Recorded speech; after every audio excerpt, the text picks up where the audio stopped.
muzajya musubirayo umuntu asanga baje mbere bafite ubuhamya bukomeye, ahubwo hari n'abatangiye gusiga abo basanze kubera ibyemezo baba bafashe byo kwiteza imbere. Twebwe rero iyo twubakiriye bwa mbere duhita twibuka iyi myaka yose mumaze hanze, tugatekereza icyo mwagombye kuba mwaragezeho mu iterambere, tugatekereza amashuri mwari kuba mwarize, tugatekereza amashuri aba bana banyu bagombye kuba bari kwiga, tugatekereza amafaranga mwagombye kuba mufite muri sako, amafaranga mwagombye kuba mwarizigamiye ngo muzagire amasaziro meza, tugahita twumva ikibazo mwagize. Namwe ariko tukababwira tuti muhumure, igihe mugereye mu gihugu ibyo byose bizashoboka kandi ntabwo bizatinda. Igikomeye ni icyemezo mufata cyo kubiharanira, cyo kwirinda icyo ari cyo cyose cyatuma ubana na bagenzi bawe, abaturanyi bawe nabi. Mutega amatwi abababwira gahunda nziza gusa, kandi abo nibo murasanga mu Rwanda. Abari hanze y'u Rwanda bashobora kuba gushaka gukomeza kubabwira ibintu bidasobanutse, yaguhamagara ukumva arimo aragushuka, ntuzamwumvire, uzumvire ijwi rimwe, ni ijwi ry'ubuyobozi bw'u Rwanda. U Rwanda ruyobowe na nyakubahwa Paul Kagame, icyo abifuriza arakivuga, ikindi akakinyuza mu bayobozi bari munsi ye ayobora, tukakigeza ku muturage. Ibindi ntuzabyumvire, sibyo? Ntabwo biba ari byo. Amajwi azaturuka aho muvuye ashobora kuza n'ubundi ashaka kukumvisha ibitari byo. Abantu mumaze iminsi muri kumwe bagiye bashuka abanyarwanda bamwe na bamwe, bakabumvira, bakagurisha amasambu ngo bagiye kuza, ngo bagiye gutera, ngo babahoze u Rwanda. Abaturage barakena kubera inyigisho mbi, kubera impuha nk'izo ngizo. Muzirinde impuha, murebe ubuyobozi, kandi ubuyobozi bw'u Rwanda bwaramanutse bwegera umuturage. Umuyobozi wawe aba ari hafi yawe, aba ari mu mudugudu, umubona ugenda n'amaguru, ntabwo bisaba gutega, kandi nawe turamubaza ngo ni iki wakoze kugira ngo abaturage bawe bagire umutekano, batere imbere. Tubimubaza buri munsi. Nawe rero ugomba kumva ko ubuyobozi burahari, ubundi nawe ugakora, kuko ntacyo ubuze, nta kintu na kimwe kikubuza gukora. Hanyuma ikindi ni ukugira ngo tubatume, kuko mufiteyo, hari abafiteyo abagabo, hari abafite abavandimwe, hari abafite abo baziranye bakiriyo batarafata icyemezo. Numara kwinjira mu buzima busanzwe uzibaza uti bariya baracyakora iki? Namwe rero icyo tubasaba ni ugutanga umusanzu, mubwiza ukuri abo musizeyo, kuko bariya musizeyo baracyari mu kigeragezo, baracyari mu nyigisho mbi, baracyazengurutswe n'abantu badashaka ko baza, kuko bariya mureba bababuza gutaha baba bashaka inyungu zabo, barashaka impamvu yatuma bagumayo, bavuga bati hari abaturage turinze, hari abaturage tuzatahana. Ariko iyo mutashye mukaza mugatera imbere, mugakora, mukababwiza ukuri, nabo bagenda bafata icyemezo. Rero turabatumye, uburyo mubonye bwose muzababwiza ukuri, mubabwire muti hano ni amahoro, muzababwire ibyo namwe mubona. Muti mwakomeje kutubwira ko bazatwica, burya ntabwo ari byo, nta muntu watwishe.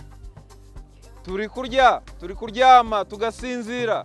Abana bagiye ku ishuri, aba bana mureba bazajya ku ishuri, kandi bazasanga hari amashuri mu Rwanda bisaba kugurira umwana imyambaro n'ibikoresho gusa, yagera ku ishuri ahubwo agasangayo n'ibyo kurya leta yabimuteganyirije. Ukwivuza amafaranga makeya utanga, wajya kwa muganga bakakuvura, basanga ugomba kujya ku bitaro bikuru bakakoherezayo, ugikoresha ya mafaranga watanze inshuro imwe yonyine y'umusanzu wawe, ibindi byose bikishyurwa na leta, mituweli do sante n'ibindi. Rero bariya abantu basigaye hanze ni abanyarwanda, twebwe duhora twifuza ko baza, nkamwe turi kubona benshi ni abagore basize abagabo, kandi urugo rurimo umugabo rutandukanye n'urugo rutarimo umugabo, sibyo? Ntimubyemera? Rero muhamagara abagabo banyu baze, barasanga mu Rwanda bafite ibyinshi bibategereje byo gukora, bagahembwa, bagafasha ingo gutera imbere, aba bana bakiga neza, abagore mugashisha, abagore mukaba ba mutima w'urugo, aho guhangana n'ubuzima mwenyine, kandi murabyifuza. Icyo kintu rero nicyo tubasaba, muzahite mubabwira muti nyamara ibyo bababwira aho ngaho babigisha ntabwo ari byo, nimuze dufatanye. Kandi n'ubundi natwe turi mu gihugu turasohoka tujya mu mahanga, n'aha muri Kongo tujyayo, ntabwo bibujijwe. Namwe ubwanyu nimumara kuza mugafata ibyangombwa, mukandikisha abana ku ishuri bakajya ku ishuri, namwe mukahitamo ibyo gukora, ntabwo tuzababuza gusubira hariya mujya gukorera amafaranga, mugaruka, mugenda mugaruka, kuko biremewe. N'ubu muri kubona abantu bari kujya muri Kongo, ntimubabona se? Baragenda bakagaruka, uyu mupaka uhora ufunguye, nta muntu ugomba kubaho nk'impunzi, kandi igihugu cyacu cyaciye ubuhunzi, cyavanyeho inzitizi zose, nta mpamvu yo kubaho nk'impunzi, kandi u Rwanda rwarakuyeho ubuhunzi. Ibyo rero nibyo twabifurizaga, nibyo tubasaba, ubundi tubifurije ikaze. Ni urugendo, icya mbere barabanza bagahabwa ikaze n'ubuyobozi, bagahabwa impamba ibafasha kwinjira muri bwa buzima, ariko noneho abayobozi basanze, ndavuga hariya mu nzego z'umurenge, akagari, imidugudu, bagafata inshingano noneho yo guharanira ko binjira mu buzima bya nyabyo, hahandi binjizwa muri gahunda zisanzwe ziriho mu gihugu zo gufasha abatishoboye iyo batishoboye, gusubiza aba bana ku ishuri, gukemura ibibazo byabo bitandukanye bishingiye ku mitungo, ibishingiye ku makimbirane, iby'irangamimerere n'ibindi bitandukanye. Noneho tugashyiraho n'uburyo bwo kujya tubakira igihe cyose ikibazo kivutse, badusanga mu nteko z'abaturage cyangwa se baza ku biro by'ubuyobozi. Rero uyu munsi navuga ko kubinjiza mu buzima busanzwe, kubakira biri kugenda neza, kandi muranabibona ko nabo iyo bageze mu gihugu bafite uko bakomeza gutanga ubutumwa kubo basizeyo, ukabona ko bakomeza baza. Nk'ubu tumaze kwakira abantu 403, nibo bari bateganijwe uyu munsi. Byumvikana ko iyi gahunda ni nziza, iza kuba mbi ntago bari gukomeza kuza. Ikibazo cya kabiri mbaza, urebye abataha benshi ni abagore n'abana, kandi no muri speech yanyu mwagaragaje ko aribo baza, ntabwo mubona ko wenda abagabo babo bakiri ikibazo ku gihugu? Igihugu cyacu ibi ni ibintu bimaze imyaka myinshi, kandi ikibazo ntabwo kigidukomereye nk'uko mbere cyari kimeze. Kuba bataza byo ni ikibazo cyane cyane kuri bo, kuko igihugu cyacu cyo ntacyo bagitwara, ahubwo ni ikibazo kuri bo, n'ikibazo ku miryango yabo. Iyi miryango rero iba yiganjemo abagore n'abana, iyo binjiye bisobanuye ko iterambere ryabo ritihuta vuba nk'uko baba bari kumwe n'abagabo cyangwa se ababyeyi. Aha rero hari n'abataha, kandi nabwo ntabwo twavuga ngo hataha abagore n'abana gusa, n'abagabo barataha, ariko bagataha mu mibare mito ugeranije n'uko abagore babo bataha. Ariko ubyumve ko ni intambwe ikomeye iyo umugabo washatse umugore we bakabana, bakabyarana, bakundana, umugore n'abana iyo batashye, kiba ari ikimenyetso kinini n'icyizere ko na wa mugabo azataha, kuko ntabwo umugabo yahitamo kuba ukubiri n'umuryango we adafite izindi mpamvu. Ikindi kandi nuko n'ababanje kujya mu mitwe ya gisirikare nabo ntabwo bahezwa, nabo turabakira, kandi iyo batashye nabo tubanyuza mu nzira bagomba kunyuramo, bakanyura mu tobo, bagategurwa, bagatozwa, bakongera bagasanga ya miryango yabo. Aha rero navuga ko iki kibazo cyo kiracyahari, ariko ntabwo tugifata nk'ikibazo gikomeza kuba ikibazo kurushaho, ahubwo kigenda cyoroha, kuko iyo abagore batashye n'abana biba ari n'ikimenyetso cy'uko babagabo nabo bazahabwa amakuru n'iyo miryango yabo, nabo bakaza bataha, kandi turanabibona biraba.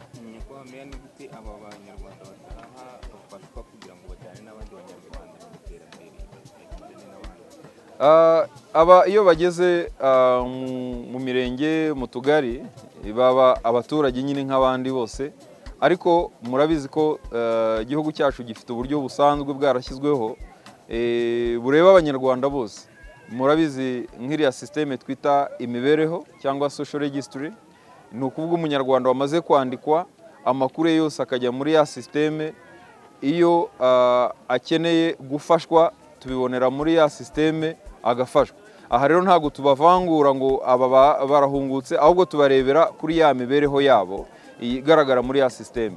Byumvikane ko iyo baje ubu buhunzi bwarabagizeho ingaruka zikomeye, bihita bigaragarira muri ya systeme, nabo bagafashwa mu buryo butandukanye. Hari gahunda za leta, muzi VUP, muzi gahunda zifasha abagore batwite, abana batoya, izo zose zihita zibageraho nk'uko zari zisanzwe zigenewe abandi banyarwanda.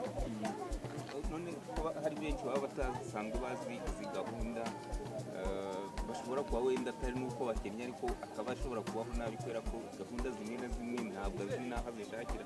Mu by'ukuri ubuyobozi bubegera mu buryo gute? Ubundi izo ni inshingano z'ubuyobozi, kandi muranabibona ko igihe cyose iyo batahutse bakigera hano ku mupaka, umuyobozi w'akarere cyangwa umuyobozi umwungirije ahita aza kubakira. Ni ikimenyetso cya mbere cy'uko iki ni ikibazo cyacu nk'ubuyobozi, duhita tugitangirira aha ngaha ku mupaka. Noneho niyo rero bageze mu miryango yabo, ubuyobozi bukomeza kubakurikirana. Icya mbere ni ukumenya aba bantu baje bahagaze gute. Hari abakeneye amacumbi, hari abafite amasambu bakeneye kuyasubizwa, yari yarafashwe n'imiryango, hari abakeneye kuyabyaza umusaruro, hari aba bana bagomba kujya ku ishuri. Ibyo rero ni inshingano z'ubuyobozi. Bwa buyobozi bwegereye umuturage, ibyo buhita bubikoraho. SEDO ku kagari akareba ko bamaze kwinjira muri systeme z'igihugu, ariko mudugudu noneho igihe cyose agiye hari gahunda zigenewe abaturage bose, n'aba ngaba agakurikirana ko abaturage bose bazimenye. Noneho natwe ku rwego rw'akarere, ku rwego rw'umurenge, tugakurikirana, tugakora ubugenzuzi. Kenshi hari n'ingo dufata tukagenda tukazigeramo kugira ngo turebe ko ibyo leta yageneye aba baturage, abanyarwanda, bibageraho. Ibi rero ni uguhozaho, ariko tukanakomeza tureba niba harimo abantu bafite ibibazo by'umwihariko, abo nabo tubakurikirana mu buryo bw'umwihariko. Ibyo rero murabizi hariya mu tugari, mu midugudu, hariyo abantu twita inshuti z'umuryango, dufite abajyanama b'ubuzima, dufite abo twita parasocial workers. Abo bose tubashinga aba baturage bakagera kuri umwe ku wundi, ku buryo umwana utiga asubirayo byanze bikunze, umwana ufite imirire mibi aramenyekana, agakurikiranwa by'umwihariko. Noneho ubundi nabo bakajya batanga ubuhamya. Muzajya musubirayo umuntu asanga baje mbere bafite ubuhamya bukomeye, ahubwo hari n'abatangiye gusiga abo basanze kubera ibyemezo baba bafashe byo kwiteza imbere mu buryo burimo discipline.